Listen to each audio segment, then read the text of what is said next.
let's go to Jahmyr Gibbs. And yeah, we know if David Montgomery won the lottery, Dave, maybe Jahmyr Gibbs would be the consensus 101 because he's just incredible when Montgomery's out. But when Montgomery's there, it's not, this might be a little bit rich of a ranking at number 6. Might be.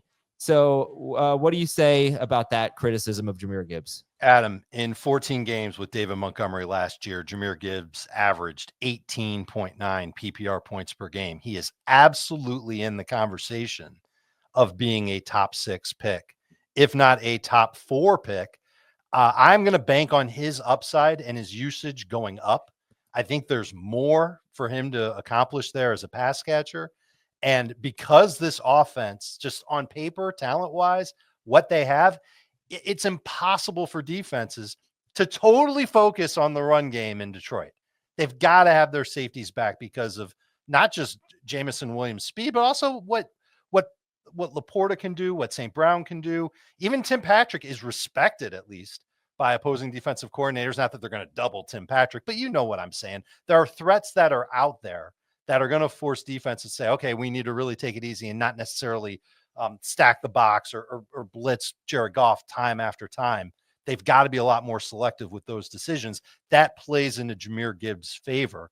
I think his workload could potentially rise. I also think the Lions will be in more competitive games this year than they were last year. This is a player I want to have on my team. Just absolutely ascending, can do it all. Montgomery's getting older. He might be relegated to a touchdown or bust type of fantasy running back who doesn't get the same type of work week in and week out. It's just easier for an offensive coordinator that's not as talented as Ben Johnson to lean on Jahmyr Gibbs because of the talent that he's shown the world over his first 2 seasons. I'll take him ahead of Saquon Barkley.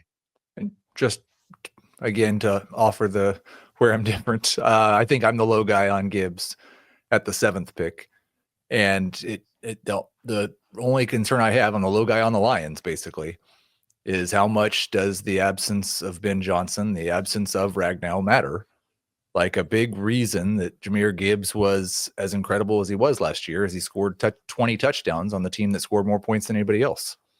And I think there's probably a little bit of offensive regression coming for the Lions.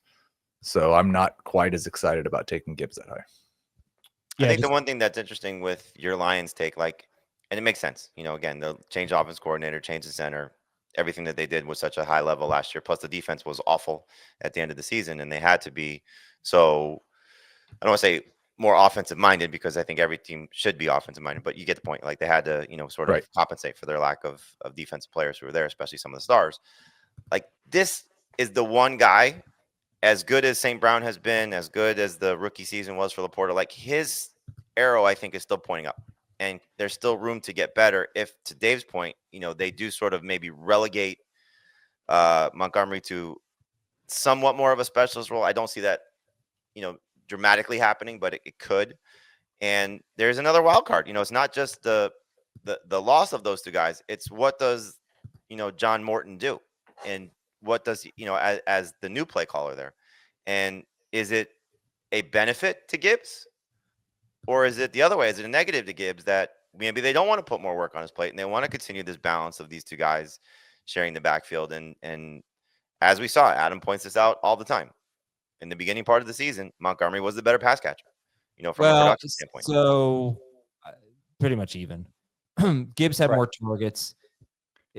I'm sorry. I wanted to clarify because I've always been giving this stat, and I think I might be giving the wrong stat because I've been giving the first 14 games, but I probably should be doing the first 13 games because Montgomery got hurt in that 14th game. But in the first 13 games before Montgomery got hurt, they had the same amount of touches.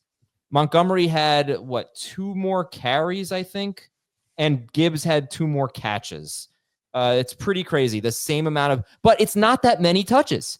It's a pace of 233 carries and 44 catches for Jahmyr Gibbs.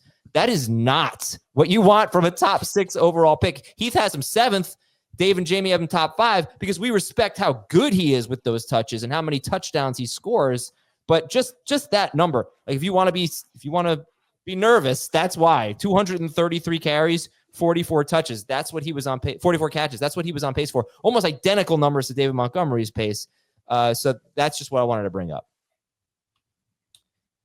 Heath, it's a fair concern. If you're worried about Gibbs and the, not living up to, you just saw, if you're watching on YouTube, the sports line projection of the number one running back that they have, ahead of Bijan and ahead of Barkley. That's pretty lofty, expectations given what those other two guys showed last year as well. But you also have the wild card of Montgomery's missed time each of the last 2 years, and Gibbs has dominated in those games.